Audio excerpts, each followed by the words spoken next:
โอ้สบายดีทุกคนพี่น้องปองปายมื้อนี้มายามบ่าวสมหมายเด้อเพิ่นสิตึกปลายกินฮะพอจะเอาลงได้ล่ะ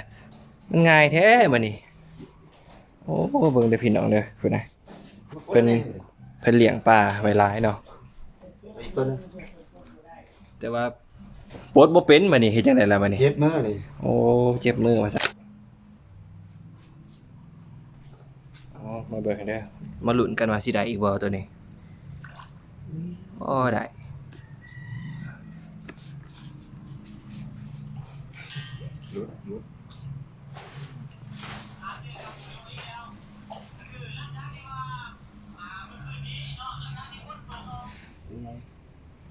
ปลาต้นกล้วยเพิ่นลายๆเด้อพี่น้องเด้อ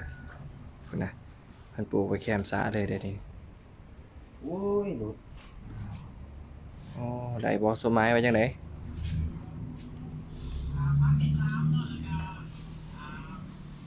อือ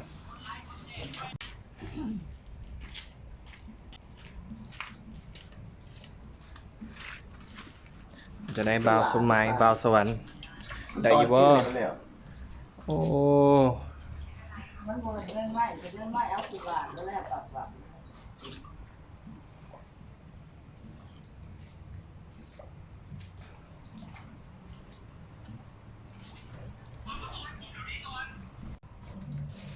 เดี๋ยวพี่น้องวันนี้เราสิมาสาธิตการเอาเบ็ดออกจากปลาก ำก่อนเนาะเอากำก่อนเด้อว่าตัวนี้ง่ายเลยตัวนี้บ่ดีดปานใดเขาจะบ่ให้เขาทรมานเนาะเอาออกไปไว้ที่สุดเอา ไว้ไว้ก็หันไว้ก็หันไว้ก็หันโอเคได้ละอ่ะโอ้ย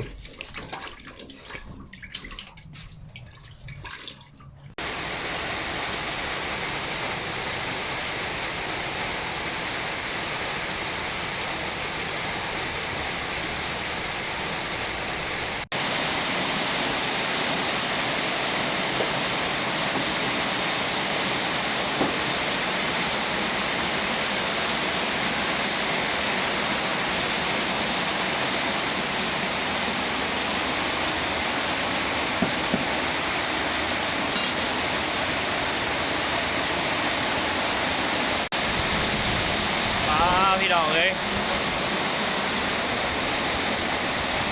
มาเบิ่งมาบ่าวทุกไม้ที่เป็นยังไงเสียได้บ่โอ้ยเสียสื่อบ่าวสวรรค์นะต้นไม้นี่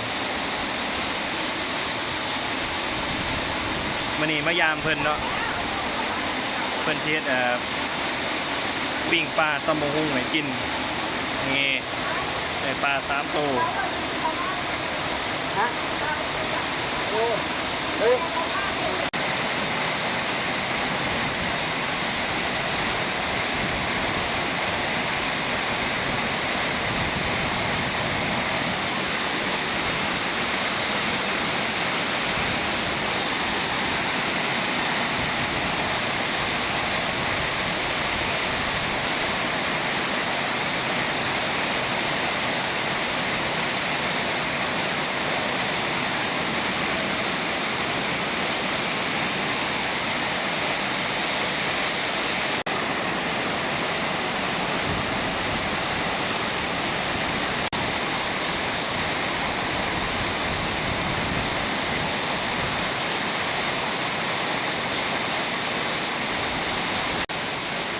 บ่าวสมัยเฮ็ดหยังอยู่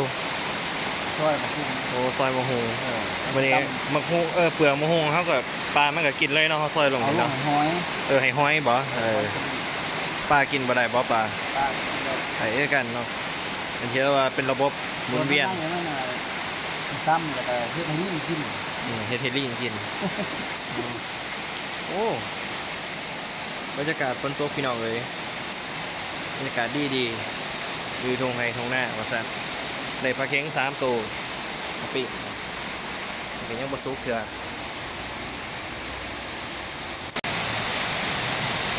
ตอนนี้ก็ให้บ่าวสมัยเป็นฝักมะฮงเป็นซุปพิซซ่ามาก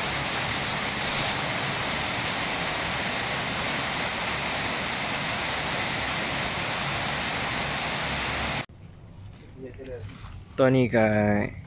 รอเก็บหมักเพชรก่อนหางบ่เพชรบ่มีจักดีนะมันเหี่ยวเบิด มันถือฝนหลายบ่ มันเดียว มันเหี่ยวเนาะ มันจะเจ็บมันก็ลด อืม รวมไปตามกันเวลา เด้ไปหันนะแดง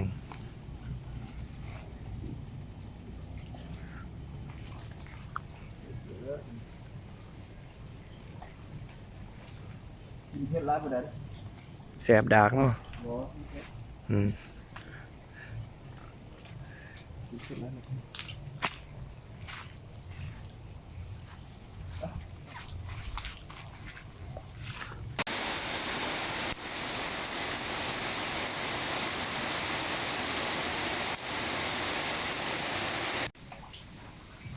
พี่น้องเอ้ยลืมเบิ่งไปมัวแต่ล่มกันหลายใหม่ว่าซั่นเนาะเด้อผมรับผิดชอบปลาปีนะอืม เป็นหม้อนี่ล่ะเบิดว่ามาเถิด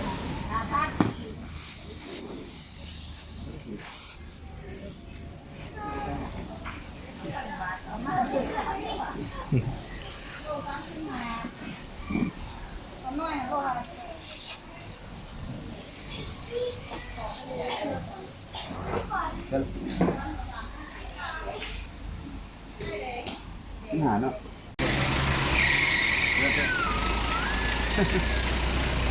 โอ้เงินเปื่อนสิมาให้หมู่ซื้อข้าวเหนียว เฮ็ดที่ดี ซื้อข้าวเหนียวก่อนเนาะ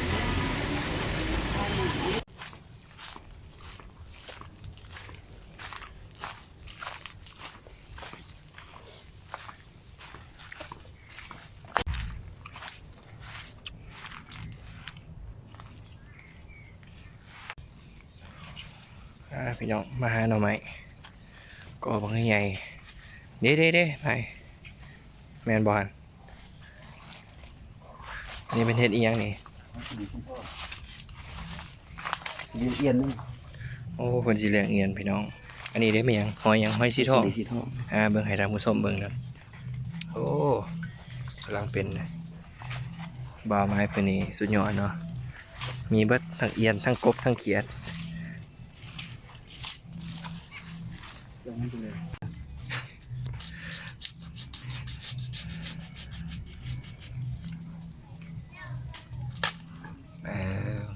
เอาโซกล่องเนี่ยพี่น้อง ส้มหน่อย โอ้ยใหญ่ดีพี่น้องเลยใหญ่ดีเนาะตัวนี้โอ้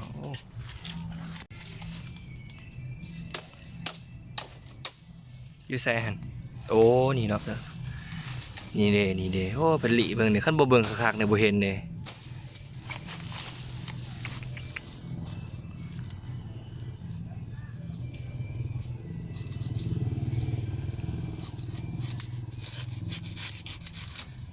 ป้าใหญ่กว่าเก่าพุ่นน่ะพี่น้องเอ้ย เนาะจับ 30 กินมาเนี่ยพ่อแล้วที่บ่ พอละ มื้อนี้เบาไหมเบาสวรรค์เพิ่นจัดเต็มให้เด้อพี่น้องมื้อนี้มายามฝากไปกดติดตาม2เพิ่นแหน่เบาสวรรค์ Channel เนาะ บ่ได้เฮ็ดคลิป บ่ได้เฮ็ดคลิปเลยบ่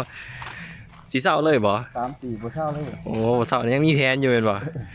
ก็อัปเดตให้แฟนๆแหน่เพิ่นติดตามเพิ่นว่าเบาสมัยนี่หายไปแซ่เนาะถูกจับแล้วบ่ก็สิว่า ยังหลอดมาได้อยู่เด้อท่านผู้ชมยังหลอดอยู่เด้อยังเห็นอยู่ คิดว่าตำรวจเอาไปล่ะ ไปเทื่อนึง เอาไปเถอะโศกโซนเนาะชีวิตเนาะโอ้ ไม่นานก็นี่นะ วันนี้มาเก็บยานางได้วันนี้นี่เครือมันอยู่หันดินี่ก็เป็นสวนพักของบ่าวสมัยโอ้ยเกือบหมื่นพี่น้องเลยนี่อันเครือยานางนี่ข้าเขาปล่อยให้เพิ่นขึ้นเครือนี่เพิ่นสิเป็นโก้บางใหญ่แล้วสมมุติเขาปลูกไว้อันใกล้กับต้นไม้ใหญ่นะมันบ่ไม้มันสิเลือกเครือขึ้น มันมีได้กกยานางพันปีนะ พันปีพุ่นน่ะ เออมักใหญ่พุ่นน่ะได้ยินว่าคือสิมันอยู่ทางภาคใต้พุ่นแหละเห็นเขาออกข่าวอยู่ ใบมันบ่แม่นเหรอ ก็มันก็แบบที่แหละต่างในว่ามันก็มันจะเป็นมันเป็นลาย เขาอนุรักษ์ไว้เด้ในอยู่ได้กินตลอดเนาะ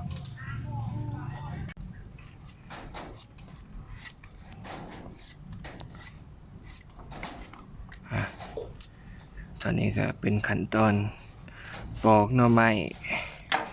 ได้หน่อไม้มากแล้วก็มาปอกแล้วก็ไปต้มโดยเซฟผู้เก่านะเคยเฮ็ดให้กินสมัยตะกี้อันนี้มันก็เฮ็ดให้กินอีกมื้อนี้ เศษกระทะไหม้ เสียประจำห้องแถวเมืองน้อยตอนนั้น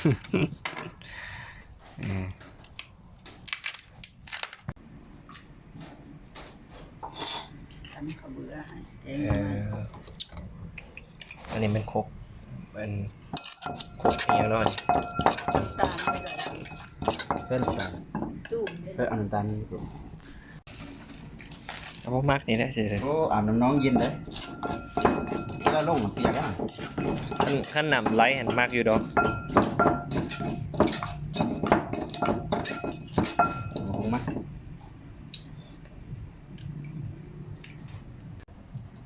หาผู้สาวบ่เท่าเลย เอาไปหาสังคมก่อนสาวหน่อย ไม่เห็นภาษาจีนหลาย ง่ายบ่เท่าเท่า บ่เท่าดอก เท่าแล้ว ยังบ่เท่าดอก สี่สาม ถ้าว่า30 ปีแล้วก็บ่เท่าดอก จักปีแล้วมึงก็8แล้ววะ ปีหน้าปีหน้า ใจแท้นี่ โอ้หอนเนาะ ฮอนนั่นแหละ หามาตรง อีกจักชั่วโมงนะเซฟ หาที่ โอ้ตอนนี้ก็ บอก ดีแล้ว ปิ้งปลาเฮานี่เย็นท่ะจนเย็นแล้วตอนนี้ยังถ่าแกะแกงหน่อไม้อยู่ตอนนี้ก็ตำบักหุ่งนี่น้องเอ้ยน้ำลายแตกนี่ก็มาเบิ่งปลาโอ้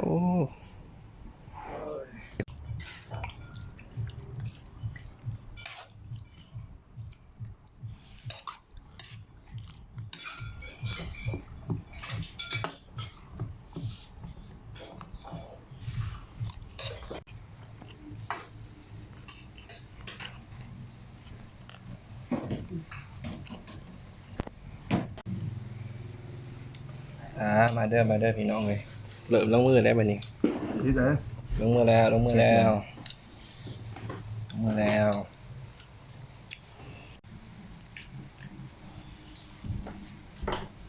เสือร่วง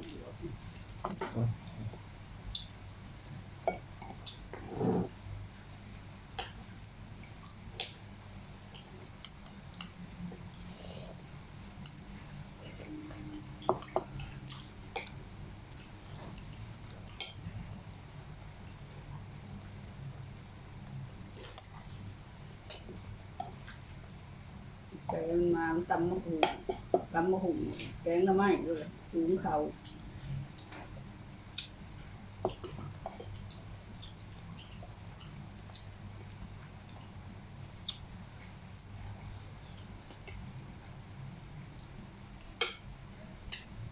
ผสมเลยนะ สมมาชัวมีสิสมเสือช้างอ่ะ น้ำส้มเส้นลายเผื่อมันใหญ่ นางจะสมนะมันเกิด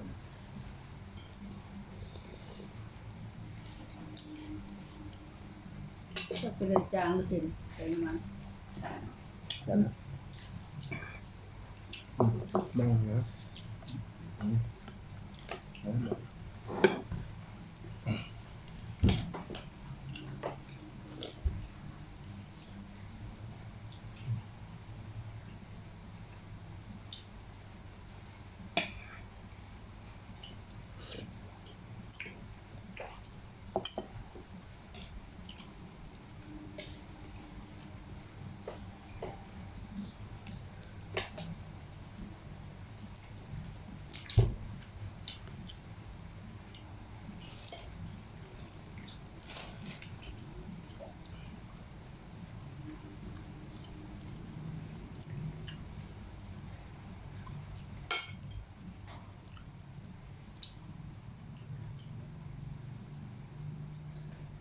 ยังเห็นมันเนาะ นั่นแหละปลาเข็งเป็นไรของเราไม่ติดปลาเข็ง ปีหน้าบ่ต้องมันเลี้ยงดอกปลานิ่นเลี้ยงปลาเค็งน่ะ เลี้ยงอยู่แล้ว จมบูดจมเน่าลงว่า ดอกเลยปลายังเป็นมันเป็นก่อยอยู่ ปลาเค็งเหมือนใหญ่เลยเนาะ ปลาเข็งก็ยังว่าพอได้ใหญ่เนี่ยปลาหน้ากินอยู่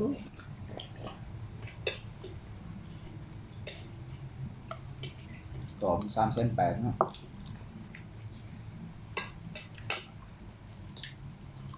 อันนี้เนาะกินธรรมชาติ อืม มีใบใหม่ต้นใหม่ที่จะเข้าฝากลงให้ไปกิน กินเบิร์ดอยู่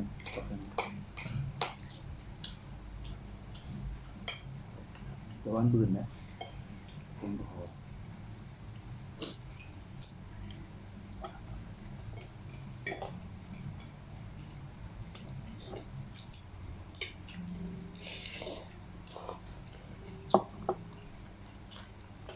มันขาดอยู่ก็เนาะ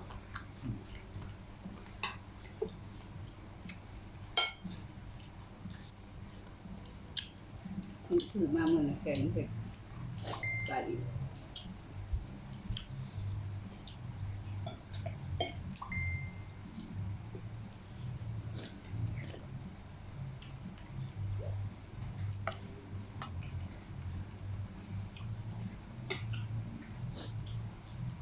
ปีหน้าที่โรงพยาบาล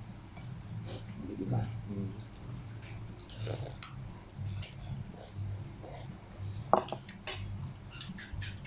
ซื้อของซีหน่อยอ๋อ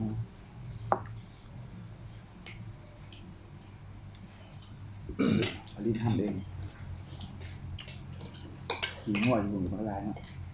เอาขิงหัวคิดว่าไม่ได้ถึงอาหารปลาผสมน้ำไม่ต้องซื้อว่าอาหาร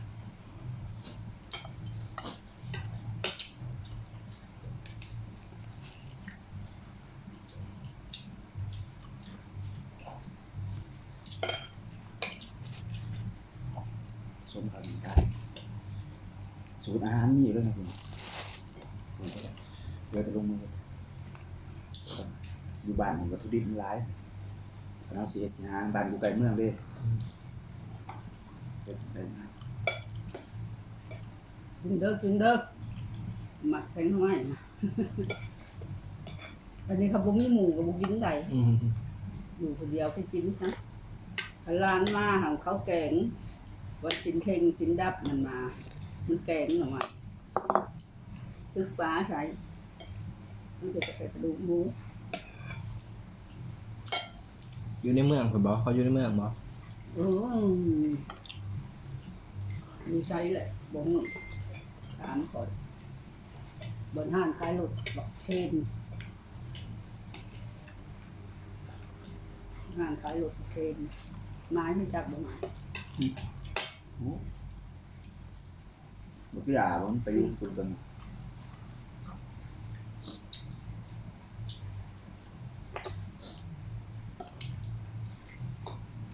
เบิ่งดูอื่นมาแล้วมันขับมาแล้ว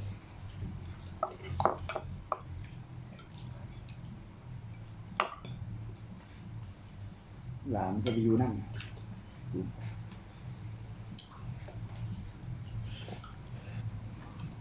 ใช้ไปน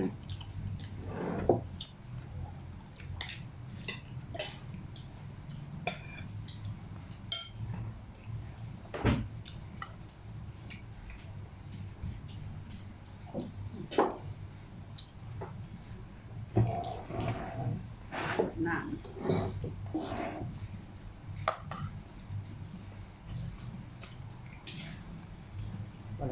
อะไรมา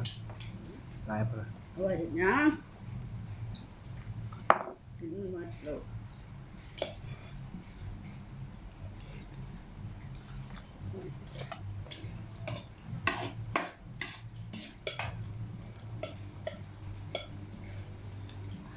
ก็ขายเครื่องแกงอยู่บริแพงเนาะ15,000 ว่ามีแต่อันนั้น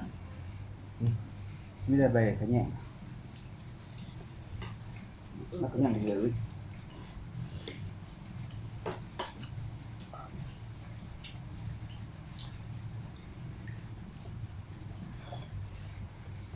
มันจะแบบกระแยงกับมาอึมาบวกเด็ด เฮ็ดเป็นมื้อเดียว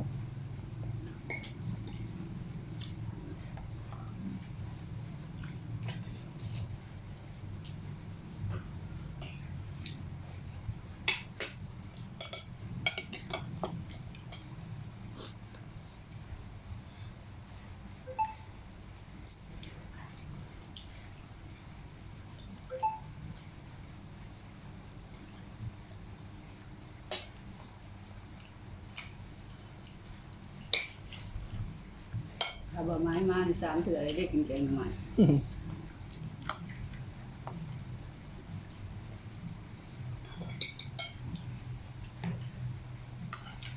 ของหมักแล้วหมู คืนนี่ก็ต้องซื้อน้ำไม่ไหลมาต้มมันต้มน้ำไม่ไหลซื้อมาเมื่อวานต้มน้ำไม่ในกอ